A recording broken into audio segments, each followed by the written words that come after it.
हाय दोस्तों, मैं मनोज लाटा।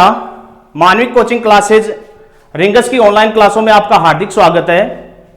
पिछली क्लास में हमने ब्लड कंपोजिशन के बारे में अध्ययन किया था और उसके दो पार्ट थे, प्लाज्मा और रुधिर कणिकाएं। और रुधिर कणिकाएं भी तीन प्रकार की होती है। पिछली क्लास में मैंने आपको इसके बारे में अवगत करवाया। और तीन कणिकाएं हैं, आरबीसी, डब्ल्यूबीसी, ब्लड प्लेटलेट्स। तो पिछली क्लास में हमने आरबीसी के बारे में देखा, डब्ल्यूबीसी के बारे में अध्ययन किया। आज हम जो तीसरी कणिका है रुधिर बिंबाणु, उसके बारे में अध्ययन करने जा रहे हैं और उसके बाद हम अध्ययन करेंगे ब्लड ग्रुप। तो ब्लड प्लेटलेट्स, इसको रुधिर बिंबाणु कहा जाता है।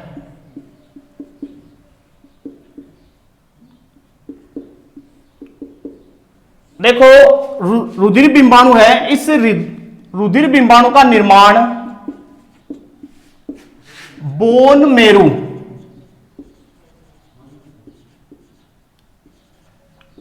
जिसको अस्थि मज्जा कहा जाता है, इस अस्थि मज्जा से रुधिर बिंबाणु का निर्माण होता है। इसकी मृत्यु स्प्लीन, इसको हिंदी में प्लीहा कहा जाता है। तो रुधिर बिंबाणु की मृत्यु स्प्लीन, प्लीहा में होती है। इस ब्लड प्लेटलेट्स का जीवन काल अपन देखें तो इसका जीवन काल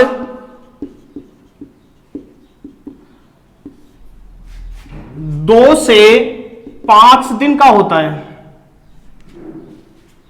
रुधिर बिंबाणु का मुख्य कार्य रुधिर का थक्का बनाना। ये जो रुधिर का थक्का बनता है, इस रुधिर के थक्के बनने में रुधिर में कुछ प्रोटीन पाई जाती है। ये प्रोटीन भी उत्तरदायी होती है और ये प्रोटीन निम्न है: फाइब्रिनोजन,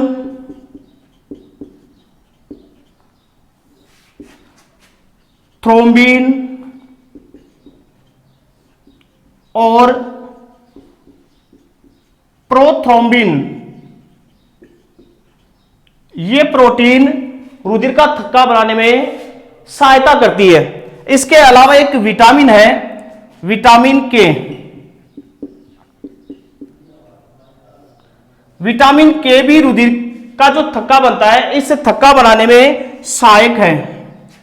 जो रुधिर का थक्का बनता है, इस थक्के को बनने में कुछ समय लगता है। जब भी किसी अंग में चोट लग जाती है, रुधिर बहना प्रारंभ हो जाता है, तो वहां पर रुधिर का थक्का बन जाता है। और जो रुधिर का थक्का बनता है, इस रुधिर के थक्के बनने में लगभग 2 से 5 मिनट का समय लगता है। 2 से 5 मिनट के समय में रुधिर का थक्का बढ़ जाता है। और रुधिर बिंबाणु में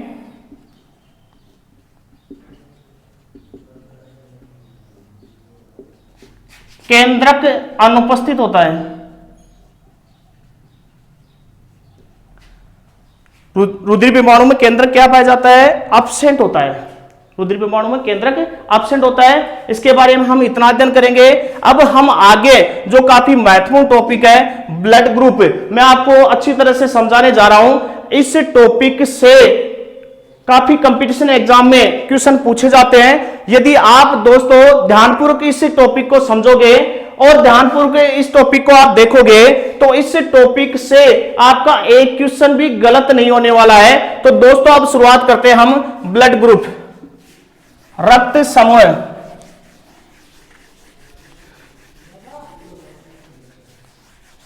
जो काफी महत्वपूर्ण टॉपिक है, ब्लड ग्रुप।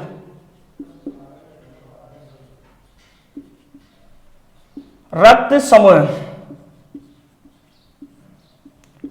सबसे पहले अपन इसकी बात करते हैं, इसकी खोज, रक्त समूह की खोज कार्ल लैंड स्टीनर ने की। कार्ल लैंडस्टीनर ने सबसे पहले ब्लड ग्रुप को खोजा। जब इसने खोज की तो उस समय केवल 3 ब्लड ग्रुप की ही इसने खोज की थी, और वो 3 ब्लड ग्रुप इस प्रकार से है। पहला ब्लड ग्रुप ए, दूसरा बी और तीसरा ओ। 3 ब्लड ग्रुप की खोज की थी। इसके बाद इसके जो शिष्य हैं डी कैसलो और स्टर्ली, इन्होंने जो चौथा ब्लड ग्रुप है ए बी, इस ए बी ब्लड ग्रुप की खोज कार्ल लैंडस्टीनर के शिष्यों ने, जिनका नाम है डी कैसलो और स्टर्ली, इन्होंने ए बी ब्लड ग्रुप की खोज की। मुख्य रूप से जो ब्लड ग्रुप है वो 4 प्रकार का होता है। दोस्तों कितने प्रकार का होता है? 4 प्रकार का होता है। और ये 4 जो प्रकार है वो है ए बी और ओ। तो जब भी अपन ब्लड ग्रुप की बात करते हैं तो सबसे पहले ब्लड ग्रुप में जो सेल्स पाई जाती है उन सेल्स के बारे में अपन देखते हैं।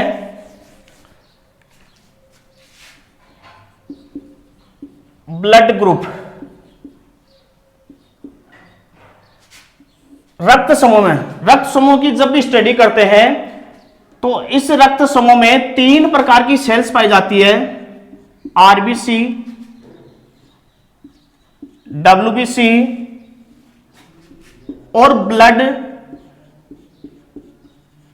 Platelets. First type RBC, second type WBC और थर्ड टाइप ब्लड प्लेटलेट्स। इस आरबीसी को इरिथ्रोसाइट्स,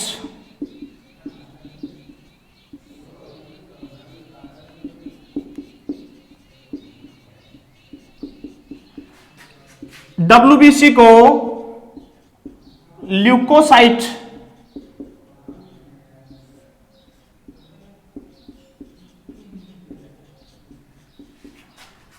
तथा ब्लड प्लेटलेट्स को थ्रोम्बोसाइट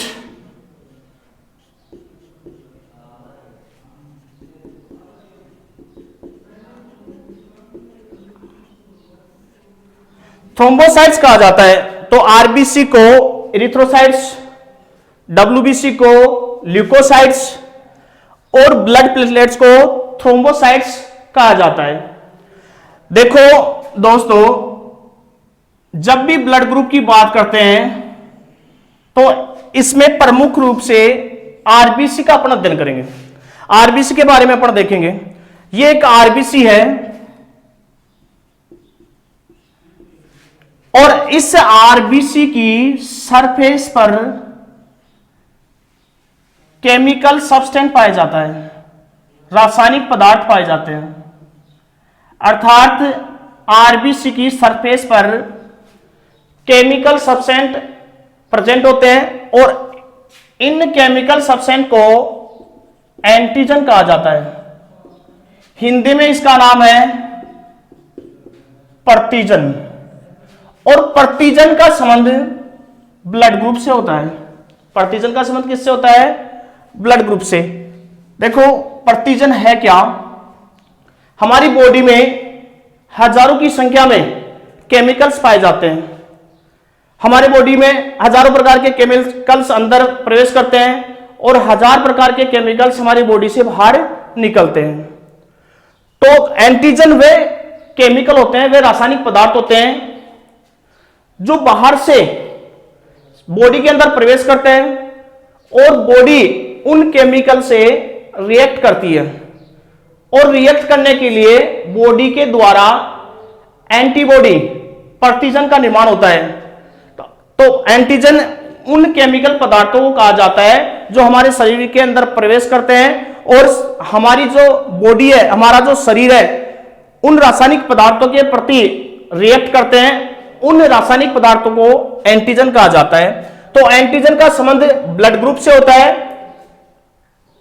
एंटीजन ही ब्लड ग्रुप का निर्धारण करते हैं और एंटीजन 346 टाइप की होती है। कितने टाइप की होती है? 346 टाइप की। और जो ब्लड ग्रुप का निर्धारण करती है एंटीजन, ये जो ब्लड ग्रुप है 35 प्रकार का होता है। हमारे शरीर में कितने प्रकार का ब्लड ग्रुप होता है? 35 प्रकार का। दोस्तों 35 का नाम सुनकर आप देख रहे होंगे कि भाई 35 प्रकार के ब्लड ग्रुप। हाँ दोस्तों, हमारी बॉडी में 35 प्रकार के ब्लड ग्रुप होते हैं। और जब भी ब्लड ग्रुप का टेस्ट किया जाता है या इनकी स्टडी की जाती है तो 2 प्रकार के ब्लड ग्रुप होते हैं। और 2 प्रकार के ब्लड ग्रुप कौन से होते हैं उनकी हम चर्चा करते हैं दोस्तों। उनमें पहला टाइप है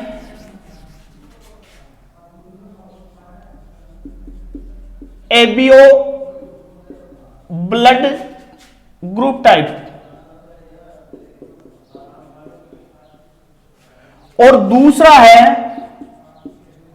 आरएच ब्लड ग्रुप।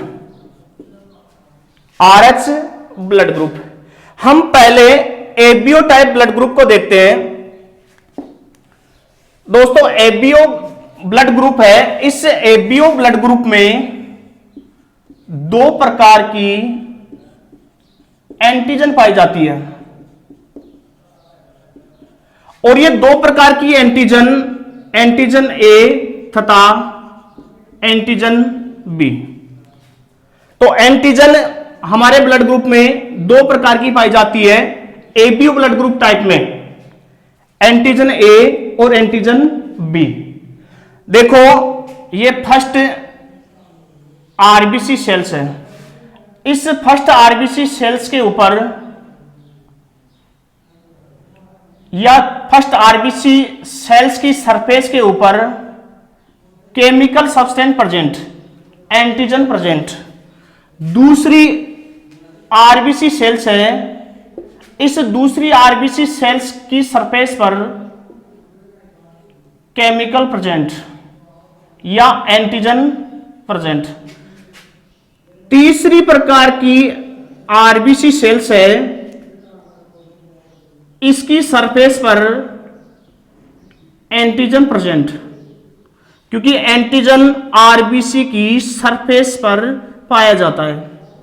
तो तीसरी प्रकार की जो आरबीसी है इसकी सरफेस के ऊपर एंटीजन प्रेजेंट। चौथी प्रकार की जो आरबीसी है इसकी सरफेस पर किसी भी प्रकार का कोई एंटीजन प्रेजेंट नहीं है। हम फर्स्ट टाइप की आरबीसी के बारे में बात कर रहे हैं। फर्स्ट टाइप की जो आरबीसी है, इस फर्स्ट टाइप की आरबीसी के सरफेस के ऊपर यदि ए प्रकार की एंटीजन पाई जाती है, किस प्रकार की दोस्तों? ए प्रकार की एंटीजन पाई जाती है, तो यह किस प्रकार का ब्लड ग्रुप होगा? ए ब्लड ग्रुप। तो आपसे यदि ऐसे पूछा जाए कि आरबीसी की सरफेस पर ए एंटीजन प्रेजेंट होती है तो किस प्रकार का ब्लड ग्रुप होता है? ए टाइप का ब्लड ग्रुप होता है। दूसरी सेल्स की बात करते हैं। दूसरी सेल्स की सरफेस के ऊपर, आरबीसी की सरफेस के ऊपर बी एंटीजन प्रेजेंट। यदि बी एंटीजन प्रेजेंट है तो ये बी टाइप का ब्लड ग्रुप होगा। तीसरी आरबीसी सरफेस की अपन यहां बात करें, तीसरी आरबीसी की सरफेस के ऊपर एंटीजन यदि ए और बी पाए जाते हैं तो ये ए बी टाइप का ब्लड ग्रुप होगा। आरबीसी की सरफेस के ऊपर यदि ए और बी दोनों प्रकार की एंटीजन पाई जाती है तो वो ब्लड ग्रुप ए बी प्रकार का ब्लड ग्रुप होगा। चौथी प्रकार की जो आरबीसी है, इसकी सरफेस के ऊपर किसी भी प्रकार का कोई भी एंटीजन प्रेजेंट नहीं है तो ये ओ टाइप का ब्लड ग्रुप कहलाता है। किस टाइप का ब्लड ग्रुप कहलाता है? ओ टाइप का ब्लड ग्रुप कहलाता है। हम बात कर रहे हैं यहां एबीओ ब्लड ग्रुप टाइप की। तो जिस आरबीसी की सरफेस के ऊपर ए प्रेजेंट मतलब ए एंटीजन पाया जाता है तो ए टाइप का ब्लड ग्रुप होगा। आरबीसी की सरफेस के ऊपर बी प्रकार का एंटीजन पाया जाता है तो बी ब्लड ग्रुप। आरबीसी की सरफेस के ऊपर ए और बी दोनों प्रकार का एंटीजन पाया जाता है तो ए बी ब्लड ग्रुप होगा। यदि आरबीसी की सरफेस पर कोई एंटीजन नहीं पाया जाता है तो ओ ब्लड ग्रुप होगा। तो आप आसानी से बता सकते हो यदि क्वेश्चन इस प्रकार से है कि ऐसी आरबीसी सेल्स है जिसकी सरफेस के ऊपर ए तथा बी दोनों प्रकार की एंटीजन नहीं पाई जाती है तो उसमें किस प्रकार का ब्लड ग्रुप होगा। तो आसानी से आप बता सकते हो कि आरबीसी की सरफेस पर यदि ए और बी दोनों प्रकार की एंटीजन नहीं पाई जाती है तो वो ओ प्रकार का ब्लड ग्रुप होगा। हम बात करें ब्लड ग्रुप की, और कौन सा blood group? ABO blood group. देखो दोस्तों, एबीओ ब्लड ग्रुप, तो ब्लड ग्रुप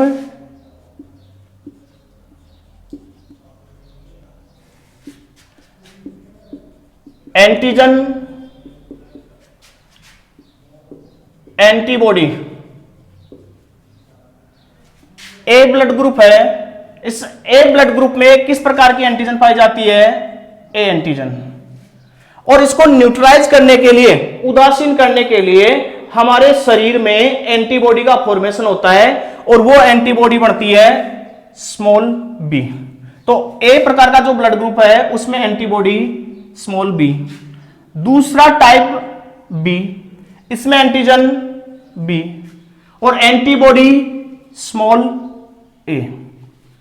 तीसरा टाइप जो ब्लड ग्रुप का है ए बी, और ए बी में एंटीजन ए तथा बी दोनों प्रकार के एंटीजन और एंटीबॉडी एब्सेंट होती है, एंटीबॉडी नहीं पाई जाती है।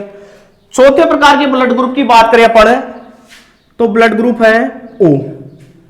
इसमें एंटीजन एब्सेंट और एंटीबॉडी स्मॉल ए तथा बी दोनों प्रकार की एंटीबॉडी पाई जाती है।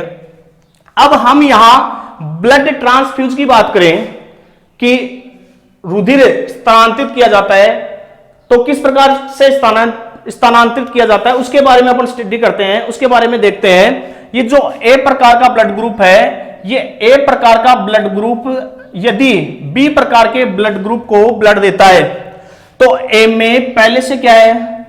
ए एंटीजन और बी के पास बी एंटीजन।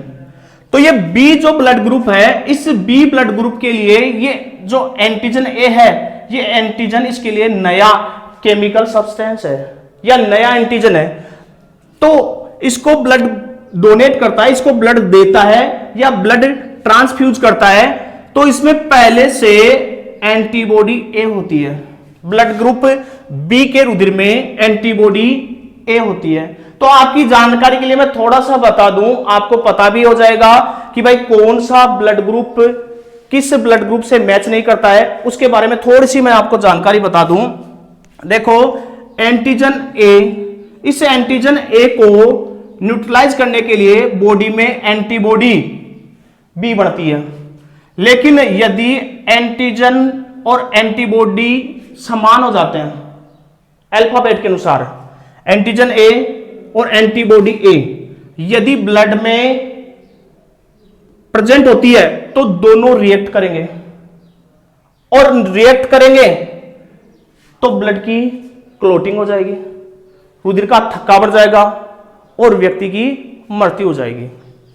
ऐसे ही यदि बी एंटीजन है और इसके पास एंटीबॉडी बी हो जाए तो ये दोनों आपस में रिएक्ट करेंगे और रिएक्ट करने से ब्लड की क्लोटिंग हो जाएगी, क्योंकि एंटीजन ए का ये एंटीबॉडी क्या होता है? दुश्मन होता है, और ये दुश्मन इस एंटीजन ए को अंदर नहीं आने देता है। ऐसे ही एंटीबॉडी बी है, ये एंटीबॉडी बी भी एंटीजन बी का दुश्मन होता है, और जब दुश्मन होता है तो इसको यहां आने नहीं देता है। तो जब भी एंटीजन और एंटीबॉडी साथ होते हैं तो ब्लड की क्लोटिंग की संभावना बढ़ती है। यदि इस प्रकार से एंटीजन और एंटीबॉडी साथ रहेंगे तो ब्लड की क्लोटिंग होगी। तो यहां आप देख रहे हो कि ब्लड ग्रुप ए है, इस ब्लड ग्रुप ए का ब्लड बी में चढ़ा दिया जाए तो यहां बी एंटीजन इसके पास पहले से है और ए एंटीजन और आ जाता है और इसके पास पहले से एंटीबॉडी ए है, तो एंटीजन ए और एंटीबॉडी ए दोनों एक साथ नहीं रह सकते, दोनों एक साथ रहते हैं तो ब्लड की क्लोटिंग हो जाएगी। इस कारण ब्लड ग्रुप ए वाला व्यक्ति बी वाले को ब्लड का ट्रांसफ्यूज नहीं कर सकता। अब हम बात करते हैं कि ब्लड ग्रुप ए वाला ए बी को ब्लड ट्रांसफ्यूज कर सकता है, क्योंकि इस ए ब्लड ग्रुप वाले के पास एंटीजन ए है और इसके पास एंटीजन ए और बी। अब इसके लिए ये नया पदार्थ नहीं है, नया एंटीजन नहीं है, क्योंकि इसके पास पहले से एंटीजन ए प्रेजेंट है और एंटीबॉडी एब्सेंट है, इसलिए बॉडी के अंदर किसी भी प्रकार की कोई रिएक्ट नहीं होगी, कोई भी रिएक्शन नहीं होगी और आसानी से ए बी ब्लड ग्रुप वाला ए ब्लड ग्रुप को एक्सेप्ट कर लेगा।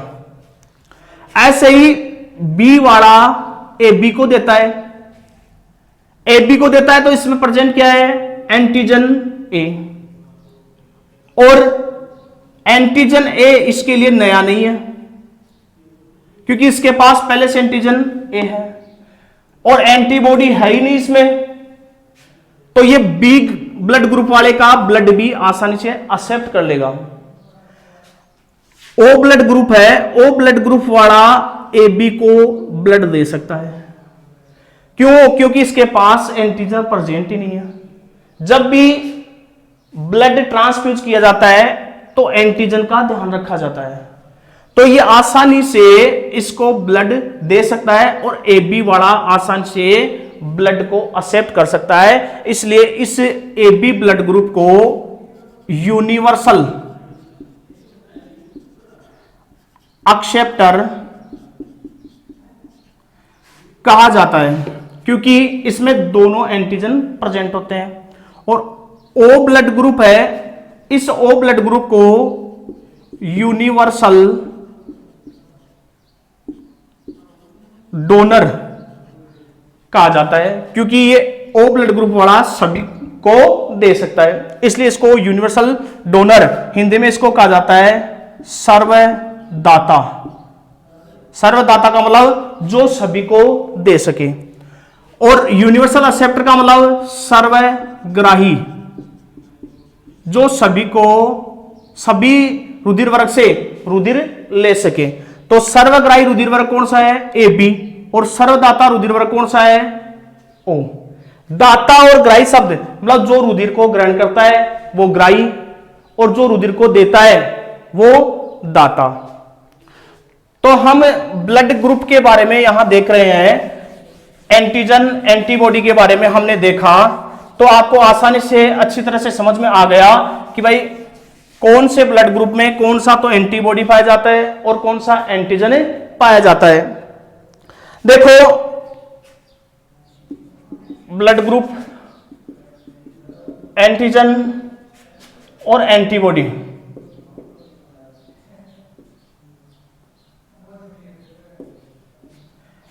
ब्लड ग्रुप ए बी है, इसमें एंटीजन ए और बी और एंटीबॉडी एब्सेंट होती है। आपकी जानकारी के लिए मैं बता दूं कि कुछ वर्षों पहले बैक्टीरिया में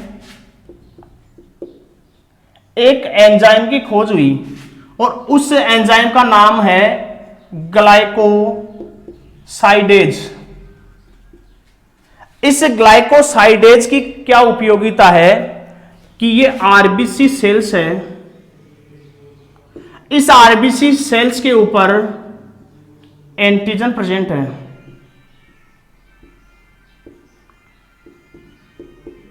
और एंटीजन जो प्रेजेंट है वो एंटीजन दो प्रकार की प्रेजेंट है, या तो ए प्रकार की या फिर बी प्रकार की, या ए और बी दोनों प्रकार की। ये जो ग्लाइकोसाइडेज एंजाइम की खोज हुई कुछ दिनों पहले, तो ये इसकी उपयोगिता क्या है कि ये ग्लाइकोसाइडेज एंजाइम आरबीसी की सरफेस से एंटीजन को रिमूव कर देता है, एंटीजन को रिमूव कर देता है। मान लीजिए कि ये ब्लड ग्रुप ए बी है, इसमें ए और बी दोनों एंटीजन पाए जाते हैं, ए और बी दोनों एंटीजन पाए जाते हैं और दोनों एंटीजन को रिमूव कर देती है। तो आप देख रहे होंगे कि इस आरबीसी की सेल्स पर एंटीजन एब्सेंट है। जब एंटीजन एब्सेंट है तो ये किस प्रकार का रुधिर बन गया? ओ प्रकार का। ऐसे ही ए ब्लड ग्रुप है, इस ए ब्लड ग्रुप की आरबीसी के ऊपर एंटीजन ए है, तो इस ग्लाइकोसाइडेज एंजाइम की सहायता से एंटीजन ए को रिमूव कर दिया। इसी प्रकार से ये ब्लड ग्रुप बी है और इसकी सरफेस पर बी एंटीजन प्रेजेंट है और बी एंटीजन को ये रिमूव कर देता है। तो किस प्रकार का ब्लड ग्रुप बन जाता है? ओ प्रकार का। अर्थात लेबोरेटरी में ग्लाइकोसाइडेज एंजाइम की उपस्थिति से या ग्लाइकोसाइडेज एंजाइम की सहायता से जो रुधिर वर्ग ए है, बी, ए बी, इन सभी को किसमें बदल सकता है? ओ जो रुधिर वर्ग है इसमें बदल सकता है। तो ग्लाइकोसाइडेज एंजाइम की सहायता से कौन सा रुधिर वर्ग बनाया जा सकता है? रुधिर वर्ग ओ, ए बी, और इन तीनों रुधिर वर्ग को किसमें बदला जा सकता है? रुधिर वर्ग ओ में बदला जा सकता है। देखो, आपकी जानकारी के लिए थोड़ा सा मैं डीप स्टडी के लिए बता देता हूं कि ए बी जो ब्लड ग्रुप है, इस ए बी ब्लड ग्रुप में एंटीजन ए और बी और एंटीबॉडी एब्सेंट। किसी भी जेनेटिक डिफेक्ट के कारण कोई भी आनुवंशिक विकार आ गया या किसी भी प्रकार की कोई शरीर के अंदर व्याधि उत्पन्न हो गई, उस व्याधि के द्वारा ब्लड ग्रुप ए बी में से एंटीजन ए और बी रिमूव हो जाता है, हट जाता है। एंटीबॉडी पहले से एब्सेंट है और जेनेटिक डिफेक्ट के कारण, आनुवंशिक विकार के कारण एंटीजन ए और बी दोनों रिमूव हो जाते हैं। तो इसमें एंटीजन भी एब्सेंट और एंटीबॉडी भी एब्सेंट। तो इस प्रकार के ब्लड ग्रुप को बोला जाता है बॉम्बे ब्लड ग्रुप। दोस्तों, पहली बार आप नाम सुन रहे होंगे कई विद्यार्थी कि Bombay blood group, Bombay blood group भी होता है। और ये बॉम्बे ब्लड ग्रुप क्या होता है? एबी जो ब्लड ग्रुप है, इस एबी ब्लड ग्रुप का जो मॉडिफाइड रूप है, एबी ब्लड ग्रुप का मॉडिफाइड रूप है, इसको बॉम्बे ब्लड ग्रुप कहा जाता है। अर्थात जब जेनेटिक्स इफेक्ट के कारण एबी ब्लड ग्रुप में से एंटीजन ए और बी हट जाती है, एब्सेंट हो जाती है, तो उस रुधिर वर्ग को कहा जाता है बॉम्बे ब्लड ग्रुप। दोस्तों, हम बात कर रहे थे एबीओ ब्लड ग्रुप की। अब जो दूसरा टाइप है RH blood group, RH blood group, सबसे पहले अपन देखेंगे कि जो आरएच फैक्टर है, या आरएच कारक है, या आरएच ब्लड है, इसकी खोज किसने की? इसकी खोज सबसे पहले कार्ल लैंड स्टीनर ने। किसने की? कार्ल लैंड स्टीनर ने। और कार्ल लैंड स्टीनर ने किसमें की? मकाका रिसस, एक बंदर का नाम है मकाका रिसस। इस मकाका रिसस में आरएच ब्लड ग्रुप की खोज की। अब देखो, ये रिसस प्रजाति है, तो रिसस के आधार पे इस ब्लड ग्रुप का नाम रखा आरएच ब्लड ग्रुप। अब हम बात करते हैं आरएच ब्लड ग्रुप की। देखो दोस्तों, ये आरबीसी है, आरबीसी की सेल्स पर, आरबीसी की सेल्स पर एक स्पेसिफिक या विशेष प्रकार की एंटीजन पाई जाती है। इस विशेष प्रकार की एंटीजन को कहा जाता है RH एंटीजन। क्या कहा जाता है दोस्तों? RH antigen. तो RBC की सरफेस के ऊपर AB एंटीजन के अतिरिक्त एक विशेष प्रकार की एंटीजन पाई जाती है और इस एंटीजन को कहा जाता है RH एंटीजन। और RH एंटीजन एक ही प्रकार की होती है। यदि RH एंटीजन पाई जाती है तो RH पॉजिटिव, और यदि RH एंटीजन नहीं पाई जाती है तो RH नेगेटिव। इसका मतलब है कि एंटीजन प्रेजेंट, और इसका मतलब है एंटीजन अब्सेंट। एंटीजन पाई जाती है तो RH पॉजिटिव, एंटीजन नहीं पाई जाती है तो RH नेगेटिव। दोस्तों आपको पता होगा कि विश्व में RH पॉजिटिव वाले 85% लोग होते हैं और RH नेगेटिव वाले 15%। हम बात करें भारत की तो भारत में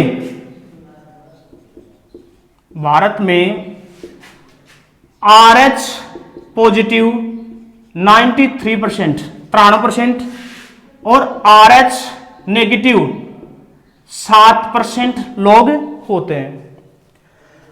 RH इफेक्ट की बात कर रहे हैं यहां पर, तो देखो RH जो एंटीजन है, RH एंटीजन, थोड़ा इसमें अपन डीप स्टडी करें, गहराई से अध्ययन करें, तो RH एंटीजन 61 प्रकार की होती है।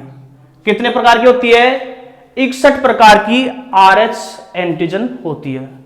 अब आप देख रहे होंगे कि सर हमने तो एंटीजन A, एंटीजन B इनके बारे में ही सुना है, आप 61 बता रहे हो, क्योंकि ब्लड ग्रुप में 61 प्रकार की RH एंटीजन पाई जाती है और उनमें से प्रमुख 5, capital C, small c, capital D, capital E और स्मॉल e, ये 5 प्रकार की जो RH एंटीजन है इनको मोस्ट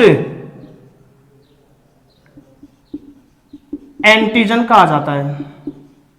इनको मोस्ट एंटीजन कहा जाता है, और ये यदि एंटीजन ब्लड के अंदर अब्सेंट है तो इस प्रकार के ब्लड ग्रुप को RH नल ब्लड ग्रुप कहा जाता है।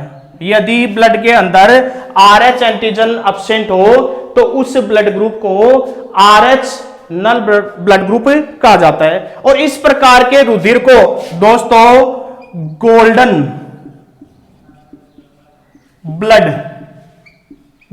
ब्लड कहा जाता है। अब ये जो गोल्डन ब्लड है, गोल्डन ब्लड किसे कहा जाता है? यदि रुधिर में RH एंटीजन अब्सेंट है तो इस प्रकार के रुधिर को गोल्डन ब्लड कहा जाता है। और पूरी दुनिया में मात्र 43 लोगों में 43%, मात्र 43 लोगों में ही ये गोल्डन ब्लड पाया जाता है। आपने वीडियो देखा होगा दोस्तों, उस वीडियो में आपने ये देखा होगा कि व्यक्ति के रुधिर से या व्यक्ति के शरीर से लोहे की वस्तु चिपक जाती है। वो लोहे की वस्तु चिपकती है, किसके कारण चिपकती है? गोल्डन ब्लड के कारण। अब इसके बाद आगे क्या कारण है, क्या कारण नहीं है, इसके बारे में अपन कह नहीं सकते, लेकिन लोहे की जो वस्तु यदि उसके शरीर से चिपकती है तो उसके शरीर में किस प्रकार का रुधिर है? गोल्डन रुधिर उसके शरीर में पाया जाता है। तो दोस्तों हमने RH फैक्टर के बारे में बात की। जब भी किसी व्यक्ति के ब्लड चढ़ाया जाता है तो ब्लड ग्रुप की और RH जो ब्लड ग्रुप है, 2 प्रकार का ब्लड ग्रुप है, ABO ब्लड ग्रुप और RH ब्लड ग्रुप, तो इन ब्लड ग्रुप की जांच की जाती है और उसके बाद ही रुधिर चढ़ाया जाता है।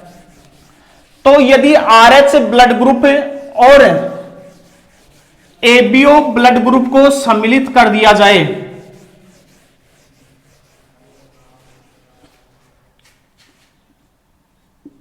ABO और RH ब्लड ग्रुप को सम्मिलित कर दिया जाए तो 8 प्रकार का रुधिर वर्ग बनता है, अर्थात 8 प्रकार के ब्लड ग्रुप बनते हैं।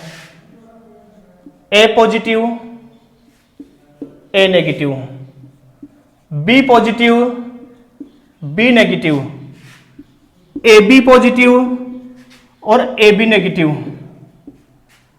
ओ पॉजिटिव और ओ नेगेटिव। देखो दोस्तों, इसमें अल्फाबेट है ए बी ओ। ये जो अल्फाबेट है, ये अल्फाबेट तो A B O blood group है उसका प्रकार है, और इनके ऊपर जो पॉजिटिव और नेगेटिव है, ये पॉजिटिव और नेगेटिव RH ब्लड ग्रुप है। अब हम यहां देख रहे हैं कि जो AB ब्लड ग्रुप है, इस AB ब्लड ग्रुप में कितने प्रकार की एंटीजन पाई जाती है? इसमें 3 प्रकार की एंटीजन पाई जाती है।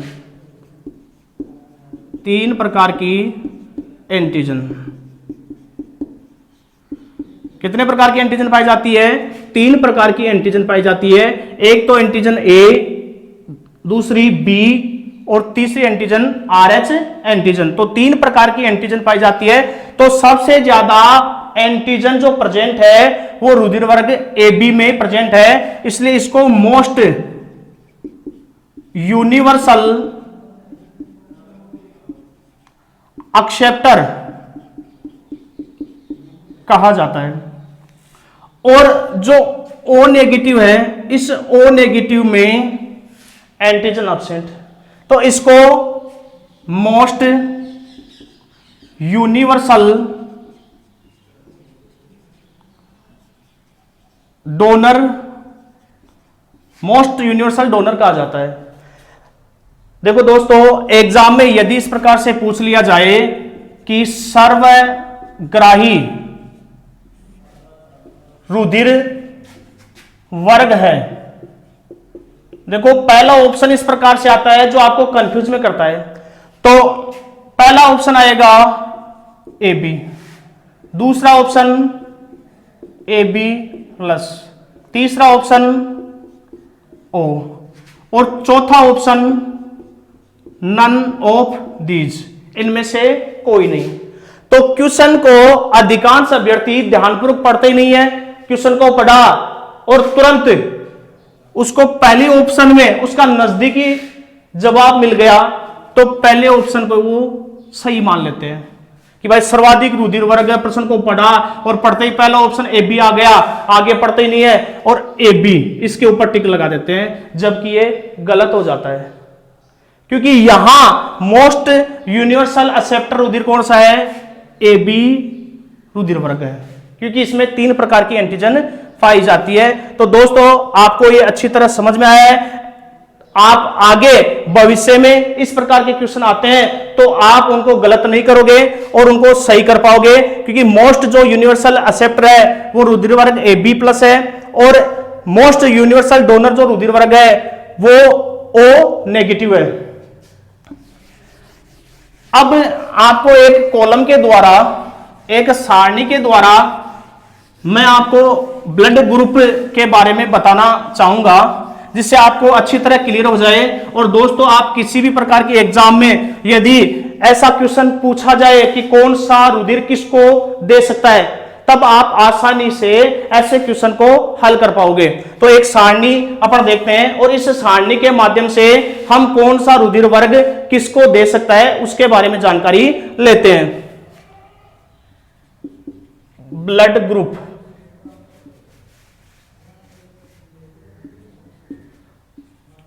रुधिर समूह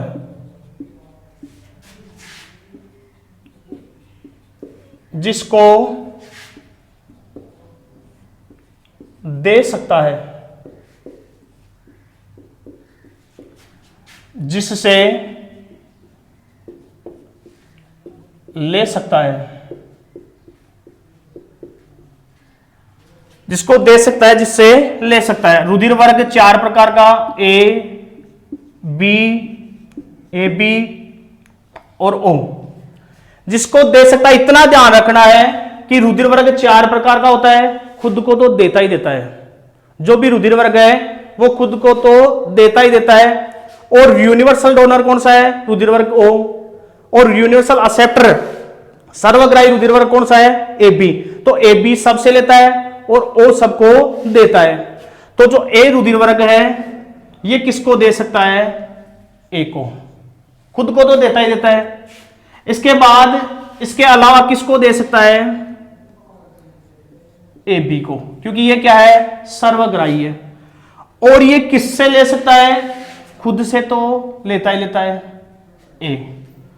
और किससे ले सकता है?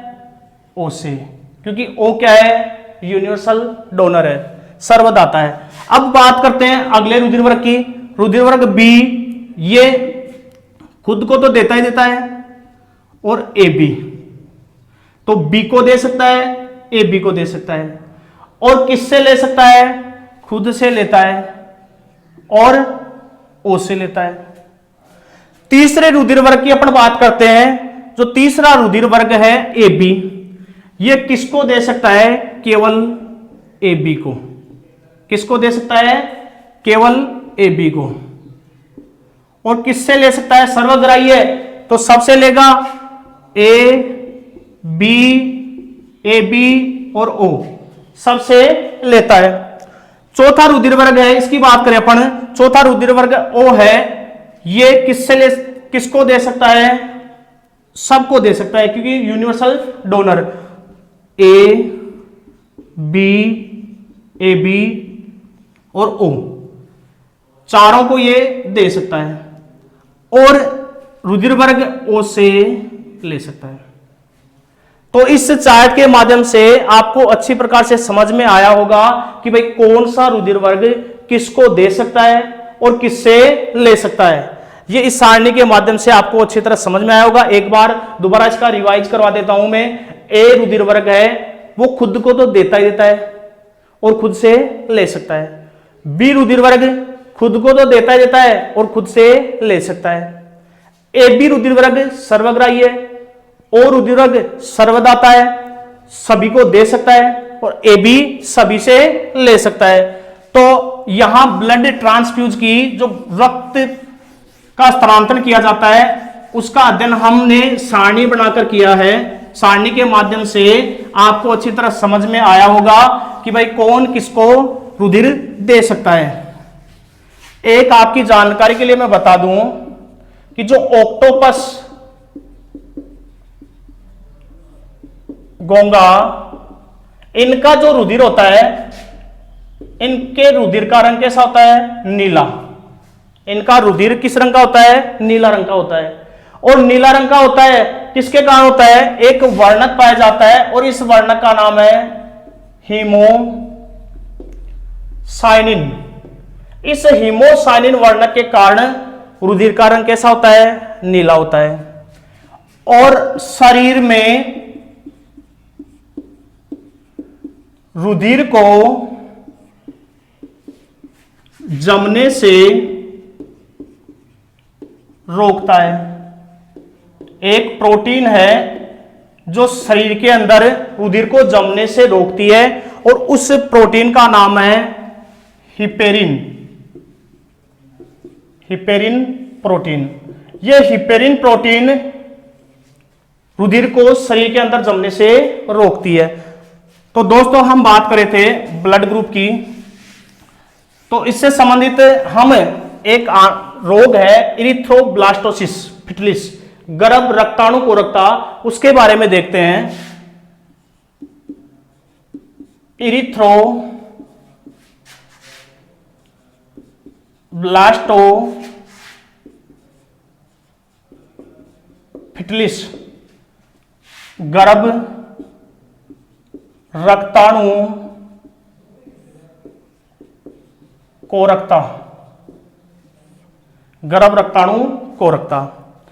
गर्भ रक्ताणु कोरकता रोग क्या है कि RH पॉजिटिव पुरुष और RH नेगेटिव महिला, इनका विवाह होता है, तो विवाह के बाद जब प्रथम संतान उत्पन्न होती है तो यह प्रथम संतान तो सामान्य होती है, प्रथम संतान सामान्य, क्योंकि RH पॉजिटिव वाला जो पुरुष है, RH नेगेटिव वाली जो महिला है, इनका जो विवाह होता है, जो प्रथम संतान उत्पन्न होती है, तो प्रथम संतान क्या होती है, सामान्य होती है। लेकिन इसके बाद दूसरी तीसरी ऐसे संतान उत्पन्न होती है, दूसरी तीसरी संतान उत्पन्न होती है, तो RH फैक्टर के कारण उस दूसरी और तीसरी संतान की गर्भ के अंदर ही मृत्यु हो जाती है, या वो संतान जन्म ले लेती है तो वो शरीर से अत्यधिक कमजोर होती है, अनेक प्रकार के उसके शरीर के अंदर आनुवांशिक विकार उत्पन्न होते हैं। तो यह था गर्भ रक्ताणु कोरकता। देखो दोस्तों, आपकी जानकारी के लिए मैं बता दूं कि जो RH पॉजिटिव का रक्त है, RH जो नेगेटिव का रक्त है, RH नेगेटिव वाला तो RH पॉजिटिव को रक्त आसानी से ट्रांसफ्यूज कर सकता है, आसानी से RH पॉजिटिव को रक्त दे सकता है। RH पॉजिटिव वाला जो है वो रक्त RH नेगेटिव को देता है, तो एक बार देता है कोई प्रभाव नहीं पड़ता, लेकिन जब एक बार देता है, RH नेगेटिव के पास ब्लड आता है RH पॉजिटिव का, तो इसके पास एंटीजन आते हैं। जब इसकी बॉडी में एंटीजन आते हैं तो इसकी बॉडी से एंटीबॉडी का फॉर्मेशन स्टार्ट हो जाता है, एंटीबॉडी का निर्माण हो जाता है। तो एंटीबॉडी और एंटीजन दोनों रिएक्ट करते हैं, लेकिन जब दूसरी बार RH नेगेटिव को ब्लड दिया जाता है तो इसमें एंटीबॉडी प्रेजेंट हो जाते हैं, और एंटीजन और एंटीबॉडी जब रिएक्ट करते हैं तो ब्लड की क्लोटिंग हो जाती है और व्यक्ति की मृत्यु हो जाती है। तो जब भी किसी व्यक्ति को ब्लड चढ़ाया जाता है तो ब्लड चढ़ाने से पहले RH फैक्टर और एबीओ ब्लड जो टाइप है इसका अध्ययन किया जाता है, इसका टेस्ट किया जाता है, और टेस्ट करने के बाद ही एक व्यक्ति से दूसरे व्यक्ति में ब्लड का ट्रांसफर किया जाता है। हम बात कर रहे हैं ब्लड ग्रुप की, तो इस ब्लड ग्रुप के आगे अपन देखते हैं ब्लड बैंक।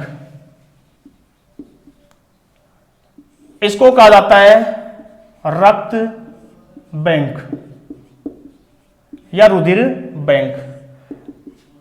देखो दोस्तों, यहां रक्त बैंक जो शब्द है नाम से स्पष्ट है कि वह स्थान जहां पर रुधिर को इकट्ठा किया जाता है, रुधिर को एकत्रित किया जाता है, उस स्थान को ब्लड बैंक कहा जाता है। और इस ब्लड बैंक में रुधिर को 4 डिग्री टेम्परेचर पर इकट्ठा किया जाता है।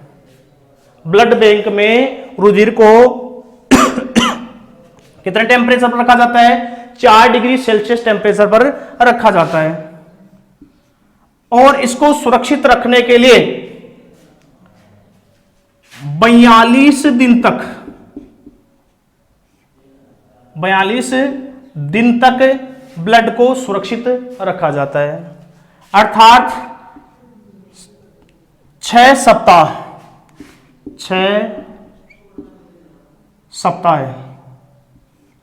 6 सप्ताह के लिए ब्लड बैंक के अंदर रुधिर को सुरक्षित रखा जाता है।